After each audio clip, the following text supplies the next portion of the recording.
বাংলাদেশের সবচেয়ে নামকরা ইউনিভার্সিটি হলো আমাদের রাজশাহী ইউনিভার্সিটি, যেখানে আমার ছাত্রী বন্ধুকে নিয়ে গেছিলাম অ্যাডমিশন করাতে।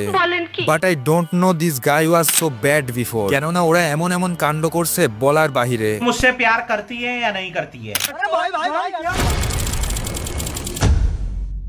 সকাল 7টার সময় আমাদের রাজশাহী যাওয়ার ট্রেন, তাড়াহুড়া করে আমরা বের হয়ে চলে আসি ট্রেনে। দেখো, সারা রাত ধরে গার্লফ্রেন্ডের সাথে কথা বলে এখন ট্রেনের মধ্যে ঘুমাচ্ছে।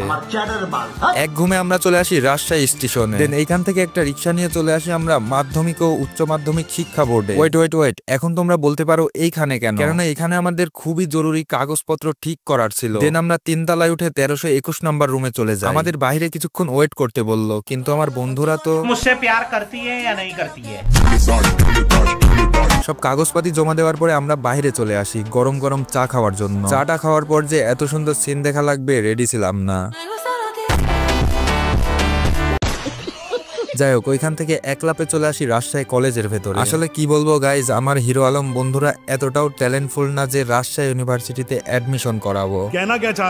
আসলে আমরা 3 জন আসছিলাম আমার বড় আপুর সার্টিফিকেট এবং রেজাল্ট শিটের নাম চেঞ্জ করতে। আরে গাইজ, আমি তোমাদের চুতিয়া বানাইনি, জাস্ট কন্টেন্ট ছিল। আর হ্যাঁ, বাকি তুম লোগ বহুত স্মার্ট হো, ফলো কর দেনা।